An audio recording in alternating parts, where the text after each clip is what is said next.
Welcome to Taylor's Trick-Taking Table. I am Senator Taylor, and today we will be playing Triumvirate. It's by, I hope I'm pronouncing this correctly, Travis Worthington, and it is my favorite Roman Senator-themed game by Indie Boards and Cards. So long, loser. I am wearing a green screen so I can look like any of these gentlemen at any given moment, and the hook to Triumvirate is the hand can end quickly because it ends when 3 tricks are won by a single suit. In addition to that, players are trying to score, but they're not sure which suit is the most valuable. It is learned over the course of the game.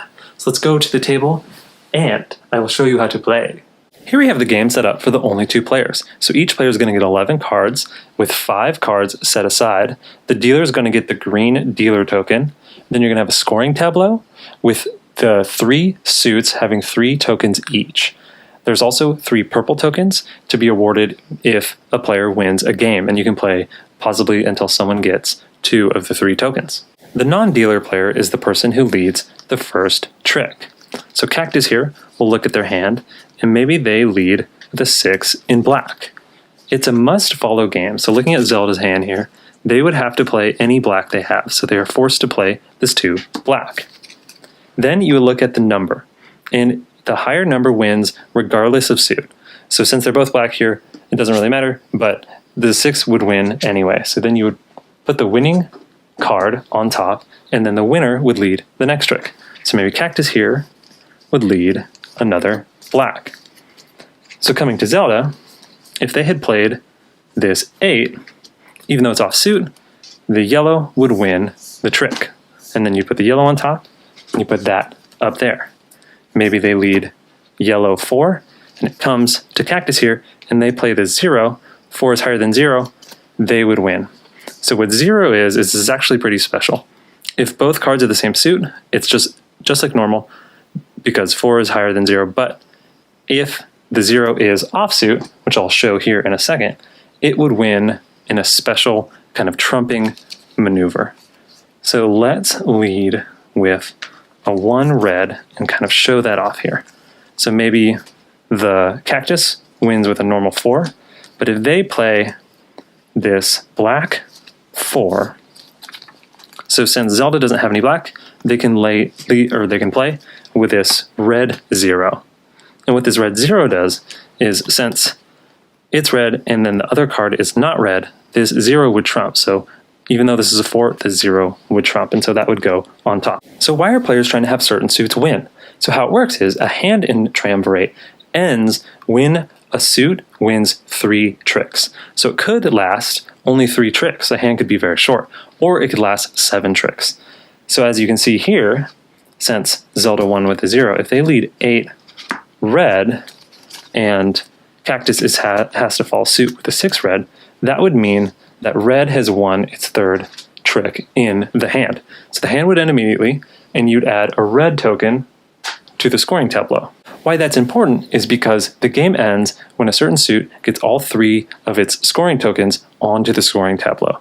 And then that suit that does that would be the suit that matters for scoring. After adding the token, each player can optionally and secretly pledge. And what pledging is they can pick 1 card from their hand if they want to, and it would go into their scoring pile. At the end of the game, they can only have 3 cards in their pledge, and they can never remove or exchange any cards from their pledge, so it's a pretty big deal if they want to do that. And how it works is, you can pick any card, but only the square bordered cards will score. So let's say at the end of the game, the 3 yellow tokens are added, and Zelda had pledged this 7, they would get 7 points. If at the end of the game, Zelda had pledged these 3 cards, and red was the only one that got all 3 of its tokens on, this wouldn't score because it's yellow, this wouldn't score because it's a circle, but this would score. So that would be 3 points for Zelda at the end of the game. After each player optionally chooses whether they want to put a card into their pledge or not, so maybe Zelda does, they put this here, all the cards in hand would be left in hand. So Zelda would still have her hand, and then all these cards, including the 5 that were set aside, would get picked up, shuffled, and then each player would get dealt a certain amount depending on how many is left in this deck. So you set 3 aside, and then you would deal out evenly. So 4, 4, 2, 2, 2. And then this would be Zelda's new hand, which would be 1 less than if Cactus didn't want to pledge at all. Cactus would have 1 more card. So then you play again until a certain suit gets 3 wins. You would add its token, optionally pledge, shuffle back all the cards, deal back out, and you would keep doing this until 3 tokens are placed here. Then you would see who had points of the suit that won. So maybe near the end this happened, and this was Cactus's pledge.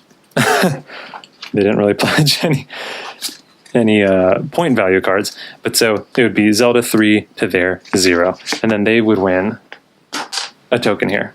And you can play until 1 player wins 2 tokens. So that is Triumvirate, and all in all, I do think this is a fun game. I like the fact that there's kind of 3s everywhere, you know, so you want 3 of the same suit to win, and that puts down a token, and then 3 of those wins the game. You put down 3 into your reserve. There's a cool kind of theme of 3 suits, and for some reason that stands out and is nice to me.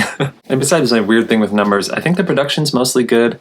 The suits are clear when they're squares or circles, and these tokens kind of remind me of Agricola, and they give a satisfying kind of plop.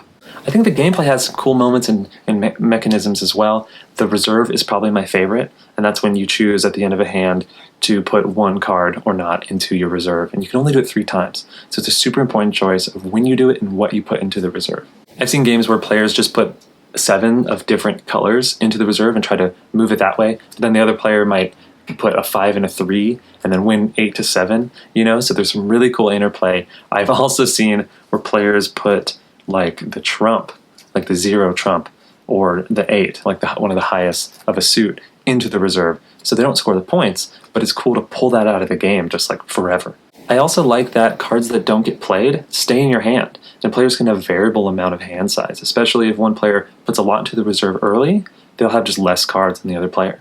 And what's cool is you have that push and pull of when to put into the reserve, because if you do it later, you have more information on what will actually score. But if you do it earlier, you can really choose what's in the deck for like the whole game.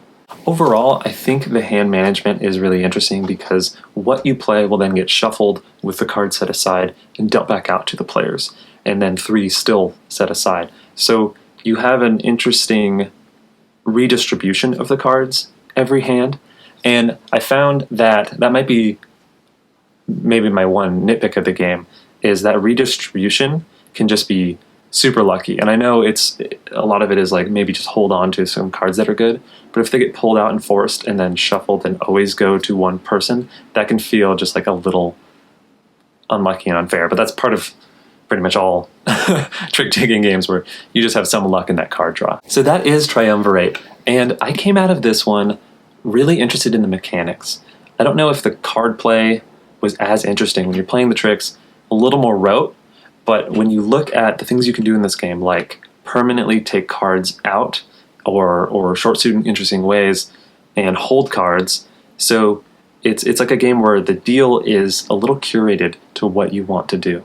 So what was cool was seeing these mechanics and having the system around it be robust enough to play with them and really discover these mechanics. So if that all sounds interesting to you, I think you should check it out. And thanks so much for watching.